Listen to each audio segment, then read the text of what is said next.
Salam sejahtera kepada Dr. Badaria dan rakan-rakan sekalian.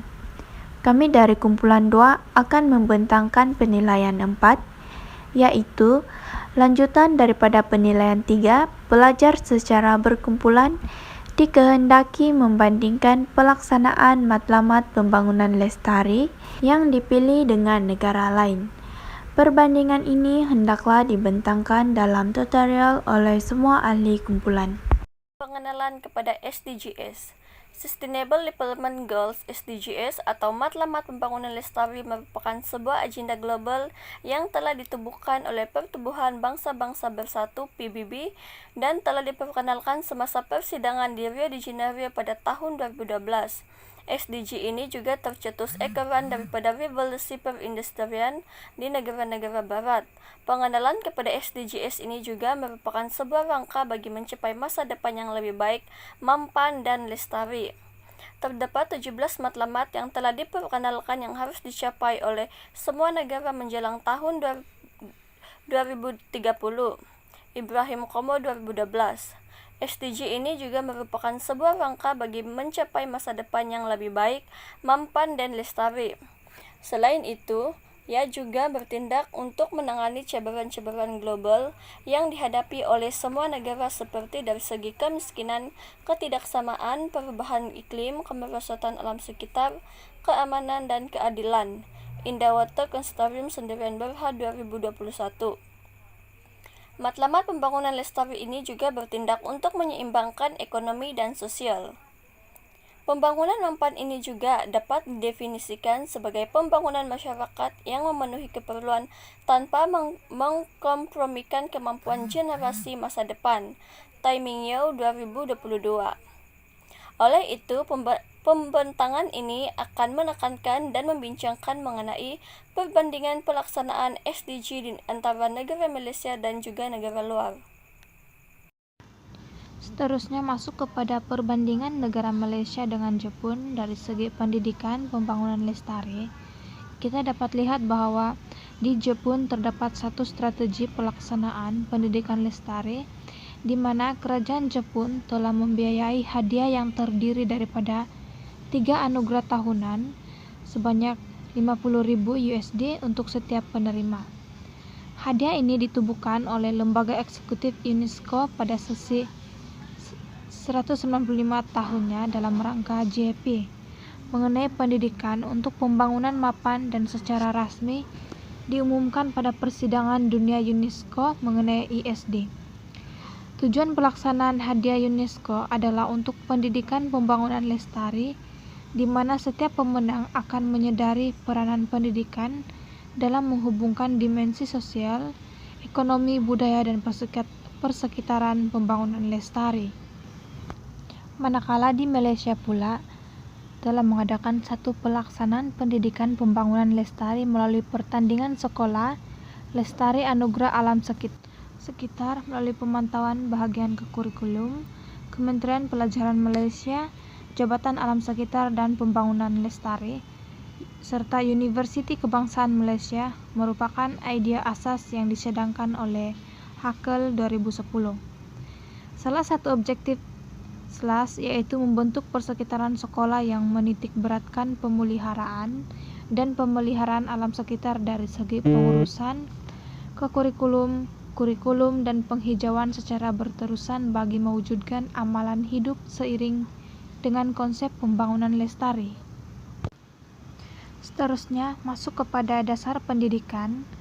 Di Jepun, dasar pendidikan di Jepun adalah dengan mengutamakan nilai murni, manakala di Malaysia adalah mengutamakan peperiksaan.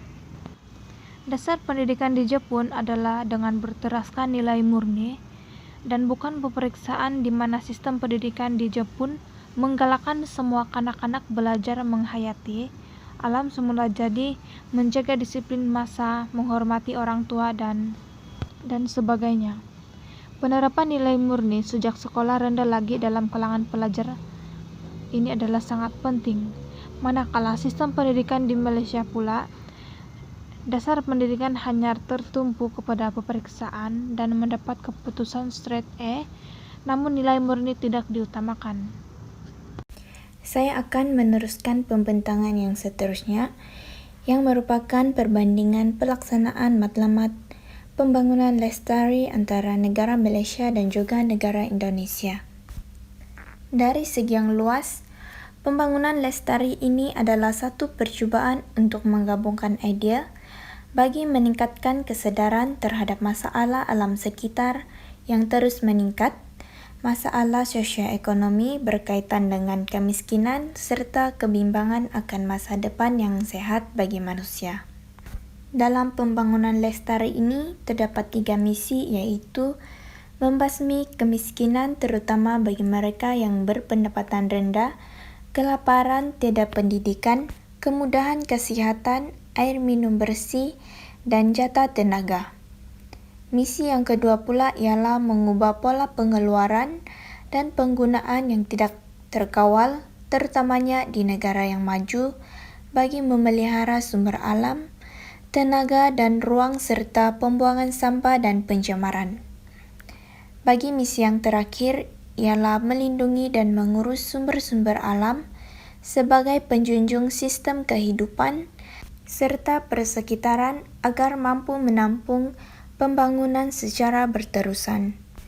Dengan demikian, bagi negara Indonesia, wujudlah implementasi CSR untuk pembangunan lestari. Pelaksanaan kesedaran alam sekitar melalui pengenalan persepsi, aktiviti alam sekitar, serta promosi berkaitan dengan kelestarian alam sekitar merupakan pelaksanaan yang ditetapkan oleh negara Indonesia bagi melaksanakan matlamat pembangunan lestari. Pengenalan terhadap persepsi ini dapat dilihat dalam satu dasar dan program yang dilakukan oleh negara Indonesia melalui institusi-institusi, terutamanya institusi pendidikan. Terdapat banyak program yang telah dilakukan oleh institusi pendidikan di Indonesia berkaitan dengan penjagaan alam sekitar dan kepentingannya. Bagi aktiviti alam sekitar pula, terdapat banyak institusi yang mengambil bahagian untuk melakukan aktiviti alam sekitar, bukan sahaja institusi pendidikan. Promosi berkaitan dengan kelestarian alam sekitar ini dapat dilihat melalui pelbagai media sosial yang digunakan sebagai alat untuk menghebahkan program-program yang dilakukan berkaitan dengan aktiviti alam sekitar yang dilakukan di sana. Sebagai contohnya, penghebahan program aktiviti alam sekitar melalui Facebook, Instagram, dan juga laman rasmi yang ditubuhkan bagi menghebahkan program-program yang dilakukan berkaitan dengan alam sekitar. Manakala bagi negara Malaysia telah melaksanakan beberapa program yang berkaitan dengan kelestarian alam sekitar, yaitu pelaksanaan projek Sulam, pertandingan Sekolah Lestari Anugerah Alam Sekitar, dan juga program Sekolah Lestari. Bagi pelaksanaan projek Sulam ini dilaksanakan oleh pelajar pengajian tinggi, di mana akan bergabung dengan organisasi luar yang boleh membantu untuk meningkatkan kelestarian alam sekitar di sebuah kawasan yang mampu ditingkatkan atau berpotensi untuk ditingkatkan. Bukan itu sahaja, projek Sulam ini juga dijangka akan memberikan manfaat yang berterusan kepada masyarakat berkaitan dengan projek yang dilakukan yang berasaskan kelestarian alam sekitar. Seterusnya ialah pertandingan Sekolah Lestari Anugerah Alam Sekitar, di mana pertandingan ini dilakukan di antara sekolah-sekolah di negara Malaysia. Pertandingan ini telah menentukan beberapa kriteria yang berkaitan dengan penjagaan alam sekitar, termasuklah kebersihan dan juga keceriaan kawasan sekolah. Beralih pula kepada program Sekolah Lestari, di mana program ini dilakukan melalui bengkel-bengkel yang ditetapkan berkaitan dengan kelestarian alam sekitar. Kesimpulannya, pelaksanaan SDG ini secara umumnya telah diaplikasikan dan telah dilaksanakan oleh semua negara, terutamanya negara Malaysia dari aspek pendidikan. Namun demikian, cara pelaksanaan itu tetap mempunyai perbezaan berdasarkan kepada pelan dan perancangan negara masing-masing yang bersesuaian atau dianggap berkesan oleh semua negara, terutamanya negara Malaysia sendiri, seperti Jepun dan juga negara-negara luar. Pelaksanaan 17 agenda oleh kebanyakan negara sememangnya merupakan salah satu cara dalam membangun pendidikan yang mampan dan lestari.